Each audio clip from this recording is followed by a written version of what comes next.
Yes, people, it's LokiMan07. Forgive me if I sound a little bit tired. It's very late, but I'm going to drop this video real quick. I just want to make a short video real quick and show that my channel is alive. Yes, my channel is very much alive. I have been playing some Atlus games, as you all know. I've been playing Persona 4, and I've got a lot to say about that game. But have you ever heard of a game called Shin Megami Tensei 3 Nocturne? Well, of course, we've all heard of Shin Megami Tensei. I've mentioned it on this channel before. I've never actually played a proper Shin Megami Tensei game, and I stumbled across this one, and I can't believe what I'm playing. And I want to show you some things. The thing that's taken me so long to play this game, okay? I'll get that out real quick, is that when I hear people talk about this game, I assume it's one of those games where you're just in a dungeon running around. There's not much story, there's not much content, and I can understand that. But you see, Atlus, when you see this symbol, right, you see this little writing here, right, that's on the screen right now, the disclaimer, that means you're in for a treat. Okay, so let me just explain a few things about Shin Megami Tensei, right, and how this is one of the... Not only does this game have story, a lot of story and character building, right, it's some of the best I've ever seen in a video game. The only thing about it, though, it has a barrier of entry. This game is for intellectuals. It's for people that are into... It's a game for scholars. I can't believe you've got to be a scholar to get what's going on in this game. And if you get what's going on in this game, it is absolutely amazing. It's not just, oh, things are happening and a good battle system. No. No way. The things I talk about on this channel are given to you, you know. Sorry for anybody who knew or stumbled across this video. I like to talk about occult themes in video games, okay? And I discovered the Persona series a few years ago. I've only ever played 4 Atlus games in my life now, okay? And this is the 4th, Shin Megami Tensei 3 Nocturne. But I like to talk about occult themes in movies, TV shows, and video games on this channel. So, as I was saying,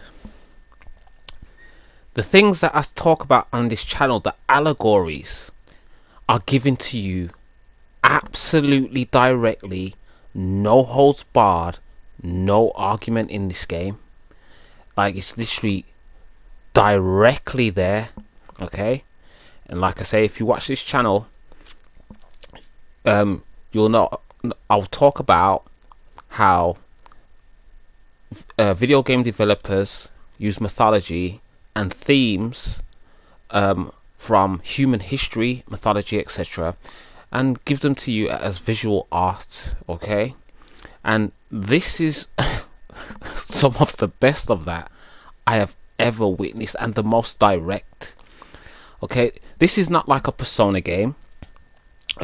You don't deal with numbers so much, not directly. Persona is very direct with that stuff. The Zodiac and everything is very direct, but in this game it's given to you directly as art. I'm going to explain, spoilers, I'm going to talk about this story, okay? At the beginning of this game, it is the end of the world. That's how this game starts. This game is ever so eerie. You're walking around Tokyo, it's eerily quiet, right? You come out of you come off a train into a train station and there's nobody there. Then you get to a hospital and you go into this big lobby, and there's nobody there except for this one girl you're going to meet. And the game actually addresses this because the characters are aware that the place is empty, something's going on, and long story short, the world ends, and it goes from there. People, when this world is ending, the symbology that you see is that of a black hole, and I will make detailed videos about this, right, because it's actually unbelievable. Like, the imagery is of a black hole, like the earth is like, the whole realm is like it's consumed by a black hole. And the reason why this black hole imagery is even worth mentioning is because the world has now gone into like a singularity of just pure consciousness. And if you know anything about scientific theories about black hole, I've said in my previous series about Final Fantasy X that a lot of science is based upon investigation of occult theories. So the theory of a black hole compressing everything into data, almost like data, is actually given to you as imagery in the game. And of course it is also represented by an eye, because an eye does the same thing as a black hole. It takes in light, takes things in, compresses it into data that we read light with.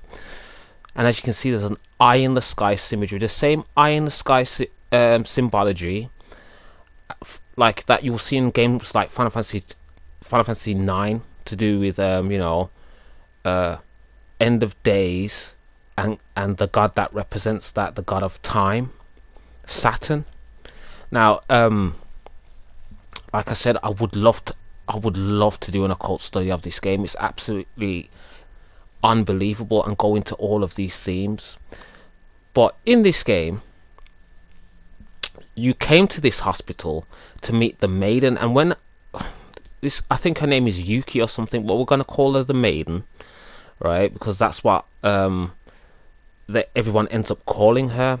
And this maiden, as soon as I heard her name, the maiden, I just knew that she's going to be a sacrificial virgin to some degree, and that she literally represents the aspect of the divine maiden. And how could I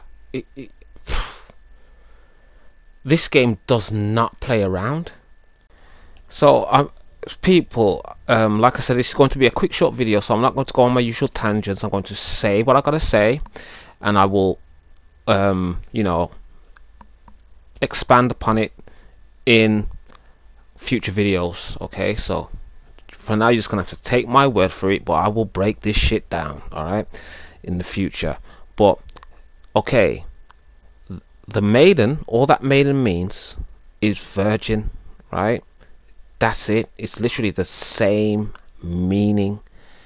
It's also just like virgin means Virgo, and obviously I've got up to the point of the game where we're in Virgo, and as you know, when you go from Virgo you go into Libra, and the way this game has done it, I'm going to show you. Okay, so the virgin is being kept, or the maiden has been trapped, okay, at the top of an obelisk, and all that an obelisk is, and all that it represents, is the phallus of God. Now there's a character in this game called Hikawa who brought about the end of the world. Long story short, he has tricked the maiden to bring about his will, and has locked her at the top of this obelisk as a sacrificial virgin. Okay, just remember, this is all symbolic. So this is representing the virgin being penetrated, losing her innocence, right, to the phallus. Okay, and look at the imagery on screen. Okay, right. All it is the this virgin is supposed to lose her innocence, but what it also represents, just like I said in the Final Fantasy X video, it represents coming into knowledge. That's what losing your innocence is. You now become aware of things to know, right? And this is representing Virgo, okay? Because like I said, all that Virgo means, all that maiden means, is Virgo or virgin. So obviously people, when you go from Virgo, you move from Virgo into Libra. Now obviously Libra is liber, or liberty, liberation, you know, the scales of justice, power and justice. You get me? Yeah.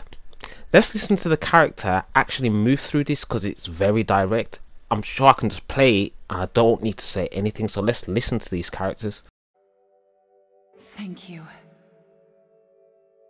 I don't know why, but I had a feeling you'd come and save me. It's funny. I remember telling you all these things about how you could rely on me.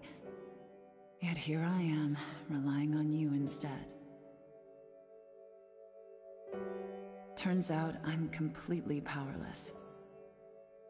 How can I expect to shape the world when I can't even shape my own life? All I did as the maiden was follow Hikawa's orders. He told me I'd be the pillar of the new world, but not like this. In the end, I was nothing but a tool for collecting Magatsuhi. But the battle isn't over just yet.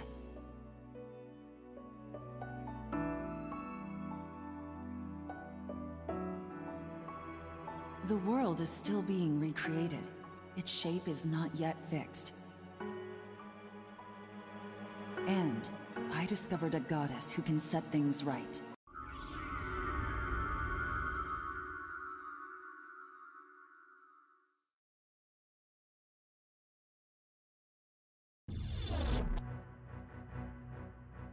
Fool who bears the name of freedom.